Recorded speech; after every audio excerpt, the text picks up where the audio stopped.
The residents of Crumbling Manor. Ghoulia. Auntie departed. Rotten. Uncle misfortune. Tragedy. Shadow. Granddad coffin.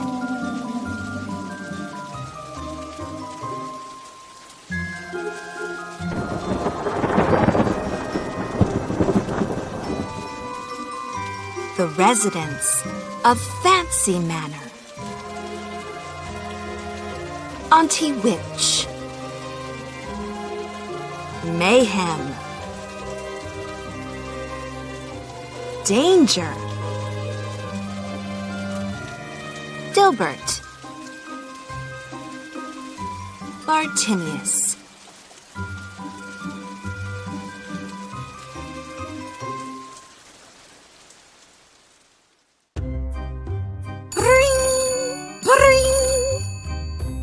One morning, the residents of Crumbling Manor woke to the ringing of the old telephone. Auntie Departed was very grouchy until she recognized the voice on the other end of the line. It was her sister, Auntie Witch. She was calling to invite them all to visit her and Cousin Dilbert at Fancy Manor on the shores of Lake Mystery. She wanted to celebrate the summer solstice together, especially because that year it coincided with the Great Red Moon. It was a rare and exciting event. Great Uncle Misfortune used to go there on holiday as a boy. He explained that on the night of the Great Red Moon, the waters had mysterious powers. But was it really true? Detachable ears mean easy eavesdropping. Ghoulia had never been to Fancy Manor before, and she wasn't very excited about seeing Dilbert again. But she did like the idea of going on vacation. She hadn't been anywhere farther than the village in maybe 30 years.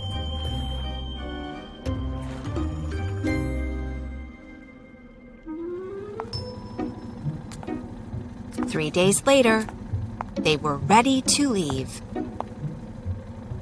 The family set off together for Lake Mystery. Tragedy, the albino greyhound, was their driver.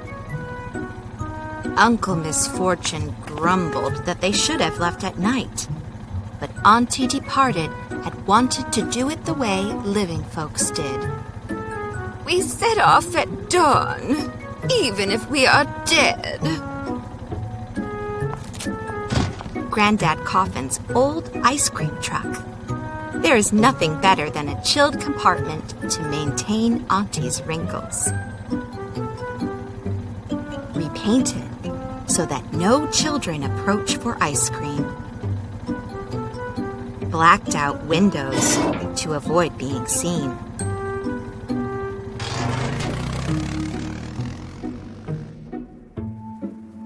After several hours of travel up and down mountains and around winding paths, they finally arrived at Fancy Manor.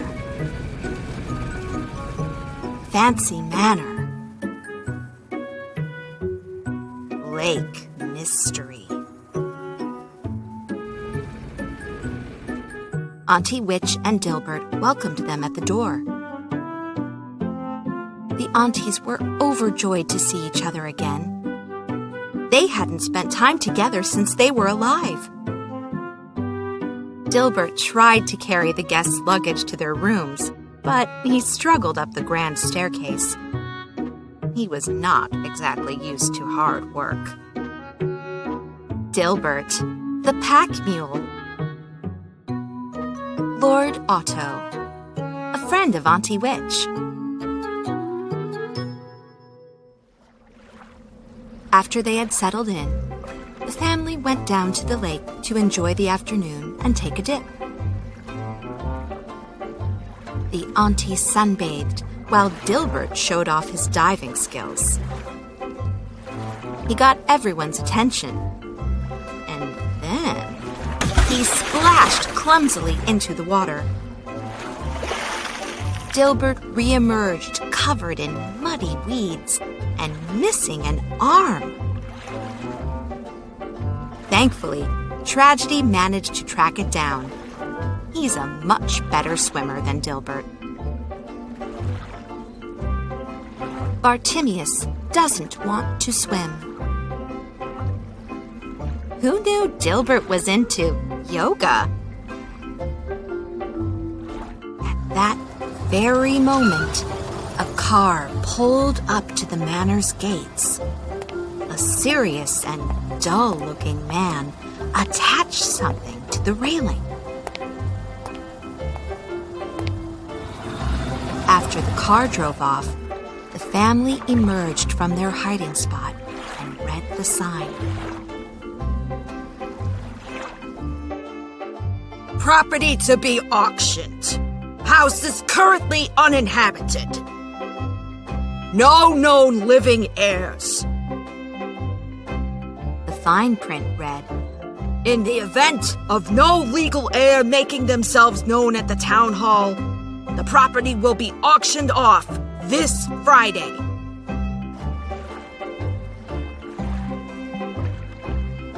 Hiding and listening. Auntie Witch flew into a total panic.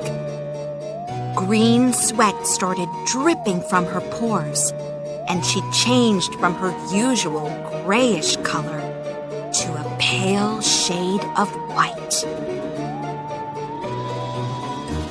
They had to save the manor, but how? After they came up with several absurd plans, it was Dilbert who finally suggested a real solution. Zombie panic! Signs of disorder and distress. Main symptom, green sweat. 1. Acquire a glass jar. 2. Collect droplets of the green sweat from panicked elderly zombie. 3. Dab on face as necessary to achieve splendid warts. Very fashionable among the zombie community. Secondary symptoms. Whiter than a ghost. When a zombie panics, she turns very, very pale. She appears even whiter than her closest undead friend, the ghost. Dilbert ran home immediately and returned with an old book, The Laws and Legends of Lake Mystery. He was well acquainted with this book and immediately turned to the page titled, The Back to Life Potion. Uncle Misfortune hitched a ride. The book explained that by preparing and drinking the potion on the night of the Great Red Moon, the dead would be temporarily brought back to life. The Back to Life Potion.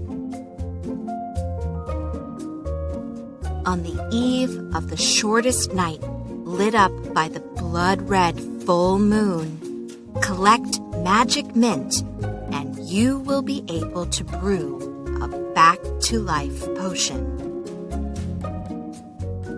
What you will need: 5 wake-me-up flowers, 7 lively pistils, 3 scampering roots, 3 high-spirited berries, 3 stubborn roots, 1 clove of garlic. Grind everything with a pestle and mortar and boil at midnight on the eve of the summer solstice for 7 minutes under the light of the great red moon.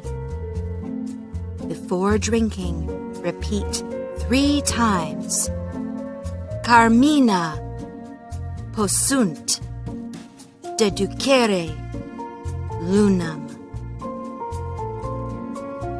The others gazed at Dilbert in disbelief, and Auntie Witch declared that it was all a load of nonsense. However, Ghoulia backed Dilbert up immediately. They should be prepared to try anything, and time was slipping away.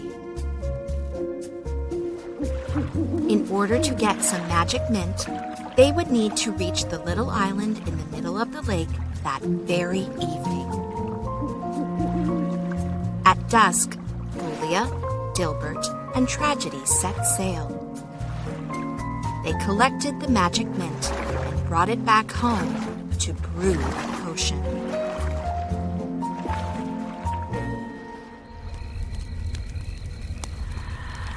At the stroke of midnight, they started to brew the potion.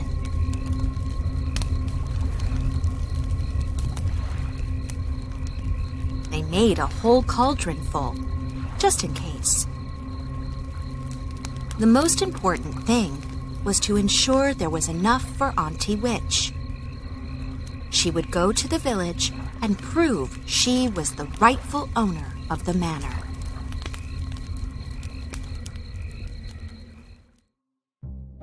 When it was time to drink the potion, Auntie Witch was so panicked that she almost didn't agree to go through with it.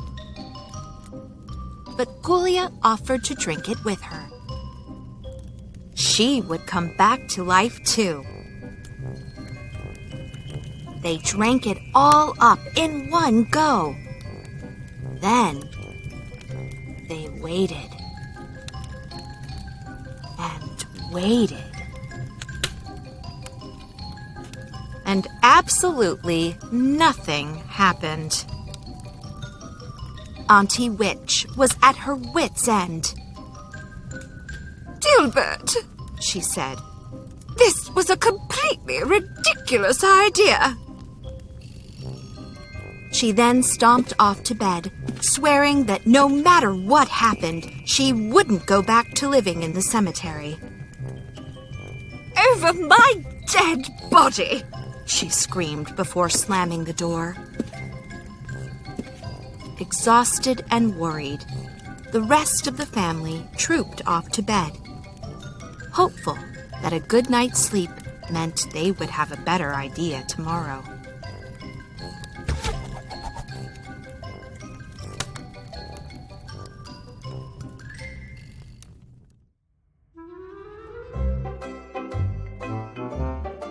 The whole manor awoke the next morning to a delighted shriek. Auntie Witch was staring at her reflection in the grand mirror. She had pink skin, soft hair, and none of her limbs could be removed. The potion had worked! Yay! Oh la la! Oh my goodness, I look gorgeous, said Auntie Witch. Spiky thistles from Lake Mystery.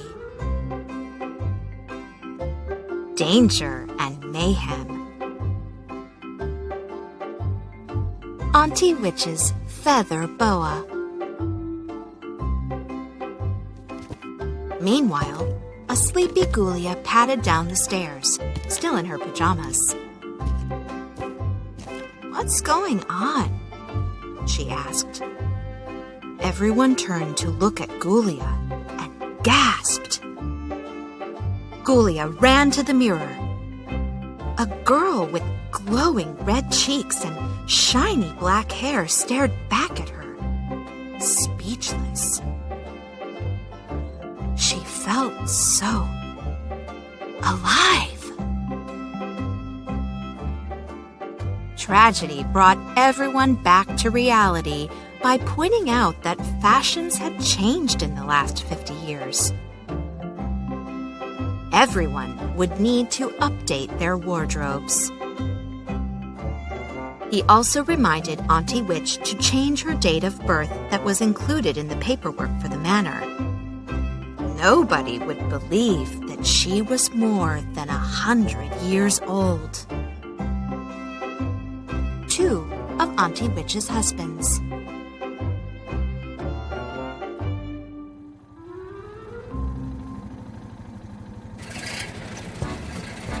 Once they were ready, Tragedy drove Ghoulia and Auntie Witch to the town hall in the ice cream truck.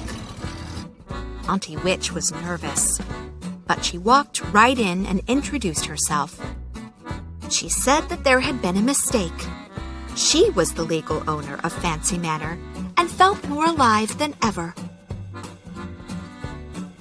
She explained this all with a sweet smile, fluttering her thick new eyelashes. But of course, madam. There has been a terrible mix-up, replied the town planner, who began nosing through the documents. He is all red, waiting nervously. In accordance with Clause 34, negated by Article Number 22, in conjunction with the 8th Amendment, in relation to uninhabited property, maybe yes, maybe no, less the 18% mentioned in Article Number 57 in relation to a legitimate 3/4 share of the inheritance in question. In the event of no legal heir making themselves auctioned off, Clause 422, in conjunction with uninhabited property.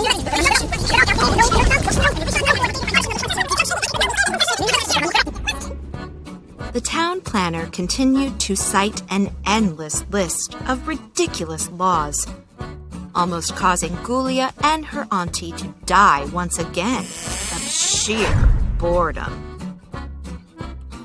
Finally, he said, I believe that everything is in order. He then added, blushing, I imagine that you will be staying here at the lake for a few days. May I ask where you are residing? Without a moment's thought, Auntie Witch replied, Oh, at the manor, with my family. Bored to death. The town planner looked a little confused. The house seemed to be in a state of total disrepair. And, in accordance with Article Number 637, subsection /diamond, not up to health and safety codes. Auntie Witch tried to reassure him, saying that although the house looked a wreck from the outside, inside, everything was fine. She also told him that she adored the shabby chic look. But he was insistent. Tomorrow, he would come by for tea to check on the house and deem whether it was fit to live in. Oh, no!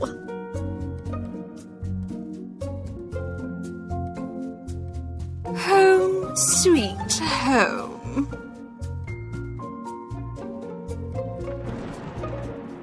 Once back at Fancy Manor, everyone was ready to celebrate. But Auntie Witch put the festivities on hold. They had to completely tidy up the house, and everybody would need to return to life for tomorrow's visitor. The whole family was very anxious. However, Tragedy took charge of coordinating the cleanup operation. Uncle Misfortune began dusting, with a little help from Rotten. Ghoulia, along with Auntie Departed, touched up some paint here and there. Dilbert mopped the floors. Auntie Witch polished her antique tea set and dug out an ancient recipe book for living beings. She wanted to bake cookies to serve with the tea. vital support. Dilbert is horrified by the idea of having to clean. Can't believe it. Mop. I'm mopping.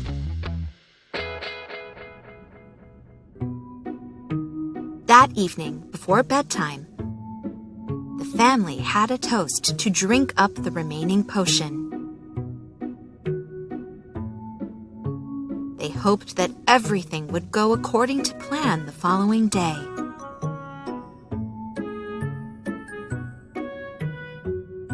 The next morning, everyone looked splendidly alive.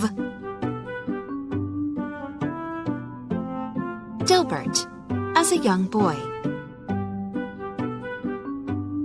The Tea Club, hosted by Granny Coffin. Iced tea to toast with. Who knows how long the potion's effects will last? The next day, at 5 o'clock on the dot, the town planner's car parked in front of Fancy Manor.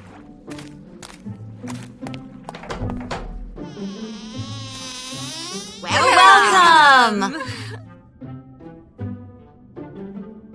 Ghoulia's family, alive and very tense, was ready to receive their visitor. The only person missing from the welcome party was Uncle Misfortune, who, given his lack of a body, risked provoking some awkward questions. They greeted their guest in the living room, where Auntie Departed was on hand to serve tea and cookies to everyone. Against his wishes, Tragedy played the role of a pet dog, and Auntie Witch introduced Dilbert and Ghoulia as her children. Before tea was to be served, the planner inspected the house. He appreciated the rich antique furnishings and decor, but noted that the stairwell needed some work in accordance with Article 234 in relation to the horizontal and vertical rules on safety. And the roof, plumbing, and wiring all needed to be fixed in accordance with Article number 344, line 6, remainder 2. After which, satisfied with how the inspection had gone, he shuffled back down to the ground floor. Bartimius, in disguise. As the town planner made his way downstairs, he noticed that sticking out from behind a plant on the landing was a head. It was nosy old Uncle Misfortune. Flabbergasted, the man pointed to the head, and Auntie Witch quickly grabbed it, saying, "Oh, that's just one of my handbags. You know that I have quite a quirky sense of style." The town planner was startled, but reassured, so he continued his tour of the house. But once they arrived back in the living room, the magic potion started to lose its power.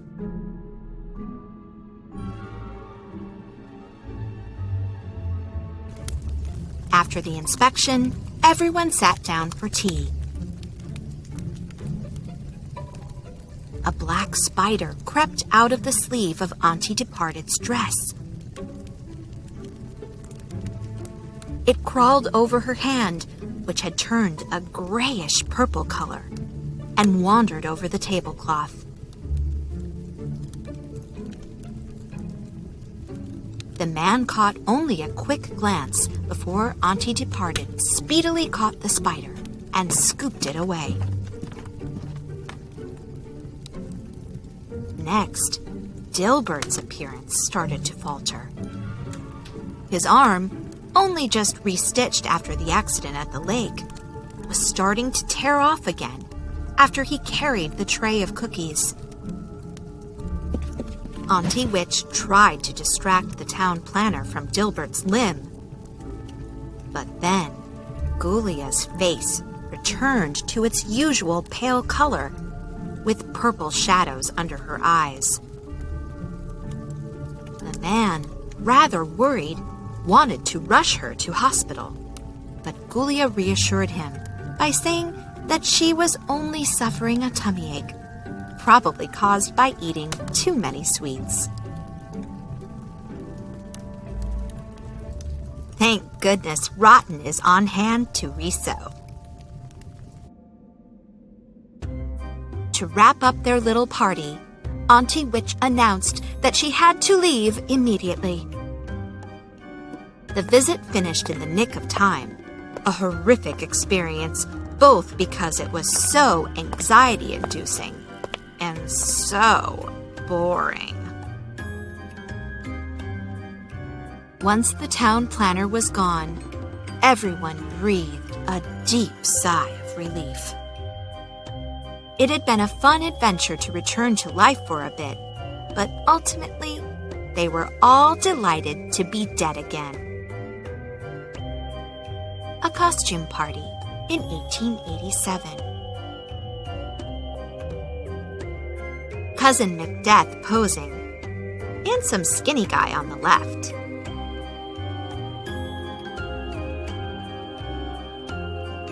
Do you know what I think? Said Ghoulia. Better to be dead on the outside than dead on the inside.